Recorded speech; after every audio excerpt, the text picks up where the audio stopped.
তো hello guys, আজকে আমাদের এখানে আলু মাছের তরকারি হবে। তো চলো দেখে নেওয়া। তো এই যে দেখতে পাচ্ছ, তো সরি গাইস, তো এই যে তোমাদের সরষা লাগবে, আর একটা দুটো টমেটো, সরষা বাটা, আলু, পেঁয়াজ, এগুলো সব লাগবে। তোমাদের এখানটায় অ্যাড করতে হবে। তো একটু এক বাটি জল দিয়ে দিলাম। তো এরপর একটু নেড়ে নিতে হবে আমাদেরকে।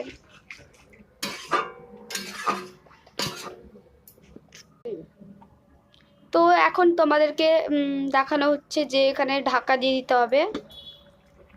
এই যে এখন মানে ভালো করে সিদ্ধ হচ্ছে আলুটা। আরেকবার চাপা লাগিয়ে দিলাম।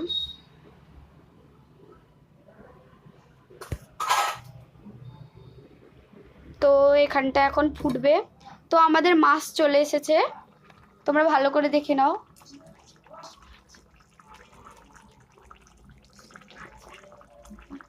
তো পাবদা মাছ আমরা এই মুহূর্তে তরকারিতে ফেললাম। তো দেখে নাও তোমরা ভালো করে। তো এবার আবার চাপা দিয়ে দিলাম।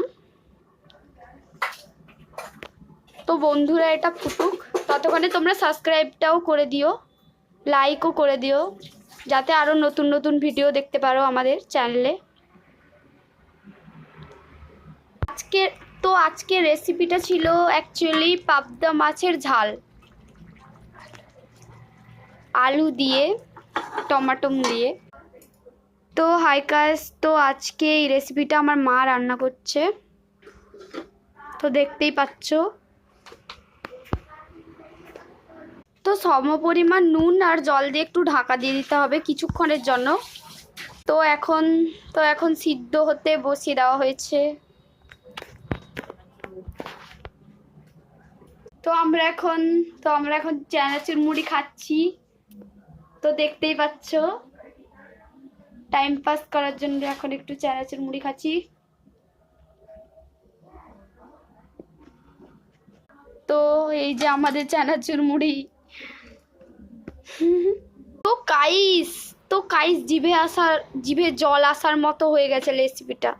তো দেখো তোমরা, যারাই একবার এটা ঘরে করবে আর কি রান্না করবে, তারা একবারেই একদম প্রেমে পড়ে যাবে এই রান্নার। শুধু একবার তোমরা ট্রাই করে দেখো রান্নাটা কি। আমরাও খেয়ে দেখবো।